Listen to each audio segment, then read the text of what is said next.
कैसे हो 26 वालों? किन्हें नहीं देखनी पहले वीडियो?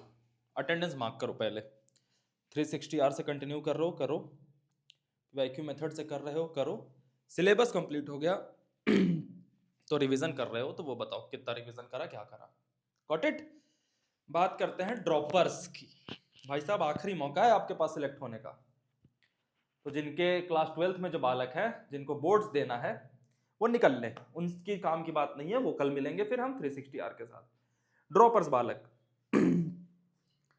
ड्रॉपर्स के पास एक एडवांटेज है कि 12th वालों का 12th का बोर्ड से उसमें बिजी होंगे, आधे गिव अप करेंगे कि ड्रॉप लेंगे अगले साल, आप आगे निकल सकते हो, ऐसा सुनने में लगता है।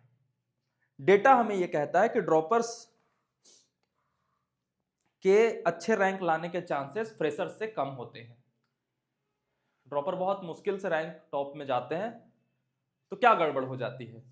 गड़बड़ यह हो जाती है कि जब 12th में वो बच्चे पढ़ रहे होते हैं तो उनका सिलेक्शन नहीं होता, तो जब ड्रॉप ईयर में आते हैं तो उन्हें लगता है मैंने अच्छे से नहीं पढ़ा इसलिए सिलेक्शन नहीं हुआ, तो मैं अब अच्छे से पढ़ूंगा।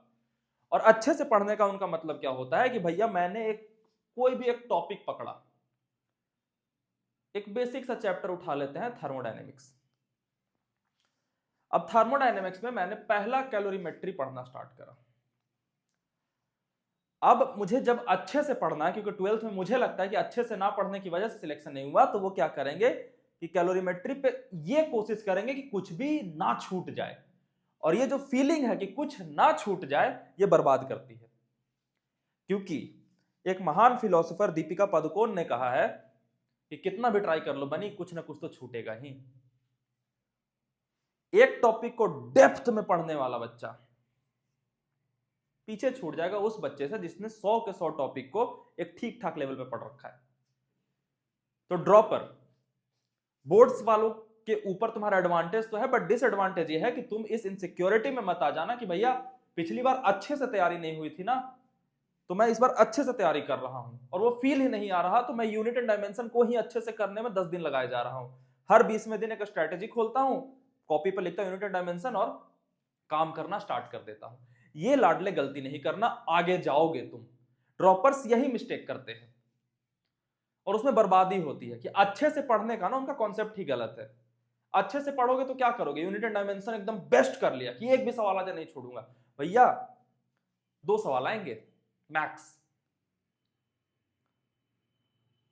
2 सवाल कर दिए, बट तुम्हारा टाइम स्प्रेड अप हो जाएगा सिर्फ इस छोटे से चैप्टर में।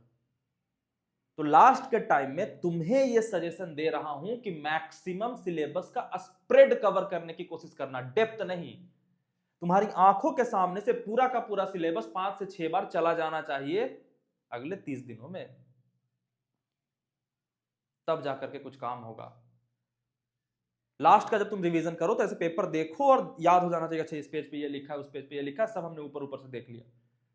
और जहां पे भी कुछ प्रॉब्लम आए वहां पे जस्ट सिंसियरली एक थोड़ा सा देख लिया, 10 मिनट का टाइम दिया और फिर काम खत्म। डेप्थ हासिल करने मत चल जाना अगर तैयारी खराब है तो। ऐसे तो ड्रॉपर टीचर के फॉलो करते हुए आए तो टीचर ने पढ़ाया होगा, लेकिन तैयारी खराब है तो डेप्थ में मत चले जाना कि मैं अच्छे से पढ़ूंगा, आखिरी मौका है मेरा, आखिरी मौका है ना, तो अच्छा करना है ना। सिलेक्शन इंपॉर्टेंट है या डेप्थ इंपॉर्टेंट है? जे एडवांस के लिए हम सुधारेंगे कुछ चीजें, जे एडवांस में डेप्थ इंपॉर्टेंट है। मेंस में मैक्सिमम क्वेश्चंस हम अटेम्प्टेबल हो पाए, ये इंपॉर्टेंट है, समझे ड्रॉपर? नहीं तो मान लो कि तुम ये फिलॉसफी में रहोगे कि मैंने अच्छे से पढ़ाई नहीं करी है और मैं अच्छे से करूंगा, तो एक टॉपिक पकड़ा उसको अच्छे से करने लगे, वो अच्छे से कभी होगा नहीं, क्योंकि बनी कुछ ना कुछ तो छूटेगा ही। तुम्हें जो लग रहा है कि बोर्ड्स के ऊपर तुम्हारा एडवांटेज है कि वो लोग तो इतने अच्छे से नहीं पढ़ पाएंगे ना जितना अच्छे से मैं पढ़ लूंगा, अरे लाडले उनका बोर्ड्स का प्रेशर है तो स्प्रेड में ज्यादा फैलेंगे तुमसे।